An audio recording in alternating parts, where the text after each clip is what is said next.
Hi, this will be a short demonstration of the Set Reset Latch with Enable, otherwise known as a gated latch or gated SR latch. The gated SR latch implements the Set Reset Latch using NAND gates with two additional NAND gates in between the set and reset, and adds an enable, and this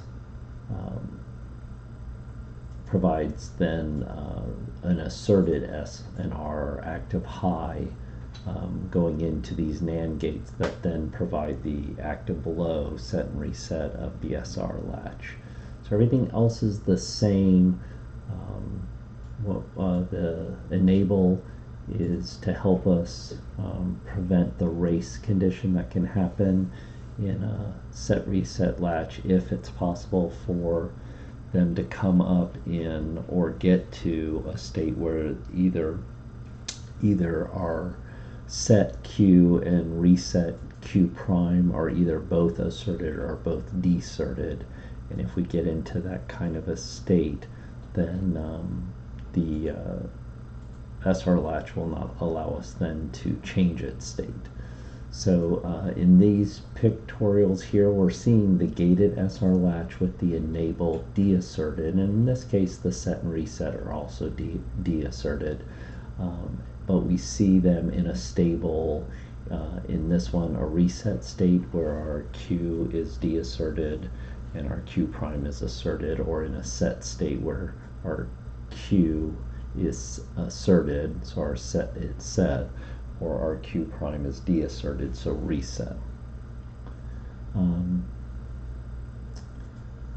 Here we see that with the enable deasserted, we can try to change from a reset state to a set state by asserting the set, but it doesn't change anything because the NAND gate here is still receiving a 0 or low from the enable, and if the enable is low, then based off the NAND truth table with a 0 and a 1, the NAND gate is still going to output a 1 high, and that going into the second NAND gate with a high coming from the R prime, or what we would call the Q prime next here. So 1 and a 1 is still deasserting this NAND gate, so this NAND gate is still putting out a low. So it doesn't matter, same down here with the SR latch in a set state,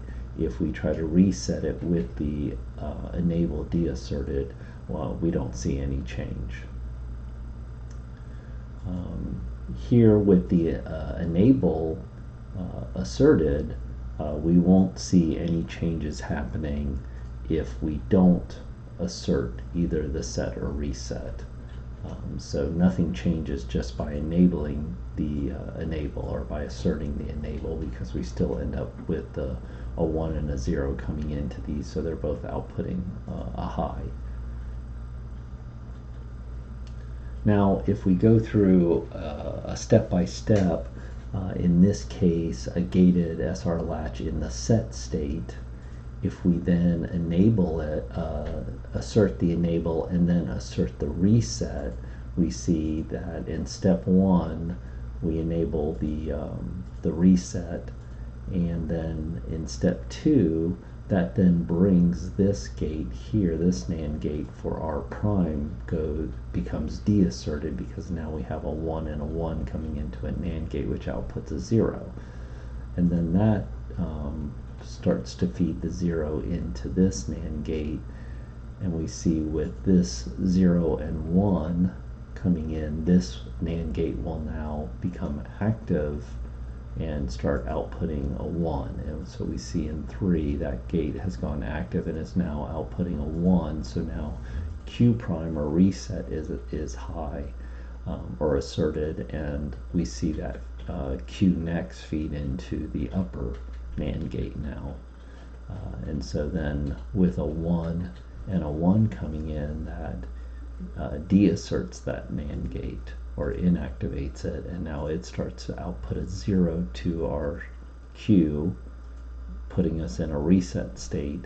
And we see that the Q next then feeds down in here, and this stays the same because the 0 and 0 coming out of this NAND gate is now putting out a 1.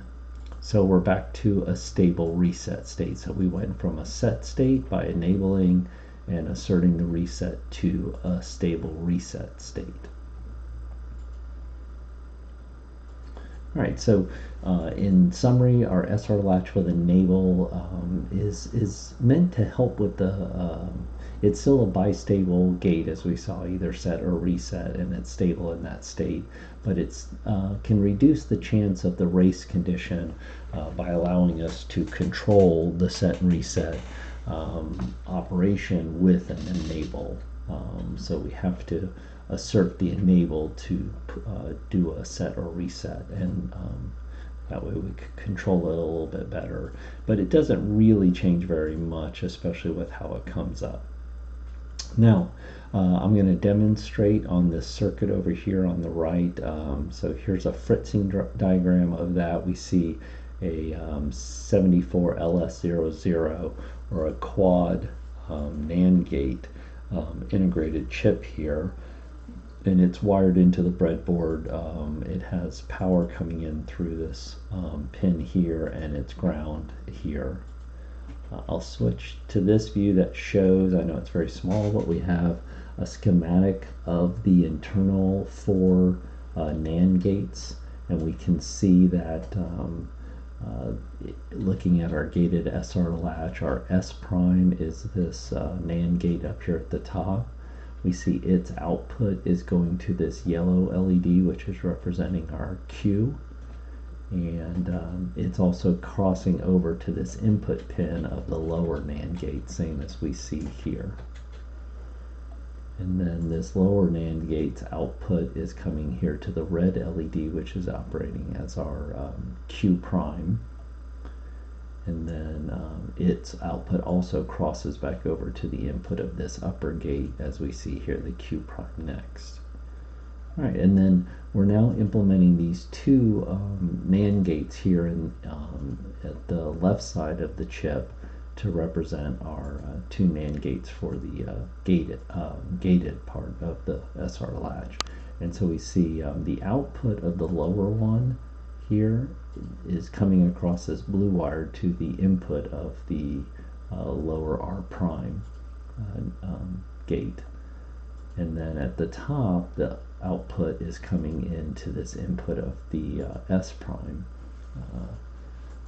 NAND gate. And then the inputs for these 2, this input here is tied to this switch, which in the circuit is this blue wire that I have running to ground. And then in the lower NAND gate, one of its inputs is going to this switch, which is operating as R.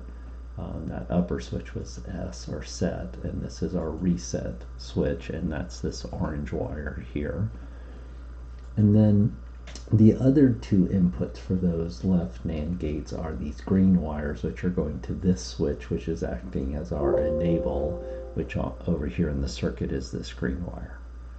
All right, so let me fire up the circuit, and it will just come up in one state or the other in this case, and that's based off of delays built into the NAND gates inside this integrated chip. But we see it came up in a reset state, so our Q prime is asserted, or it's active high right now, and so we can see right now with the enable deasserted, which it is by being grounded right now, I can try to do a set or a set using the blue, and notice nothing changes, or I can try to mess with the reset and nothing changes. So I must assert the enable, and I do that by just removing it from the ground, and now it's asserted.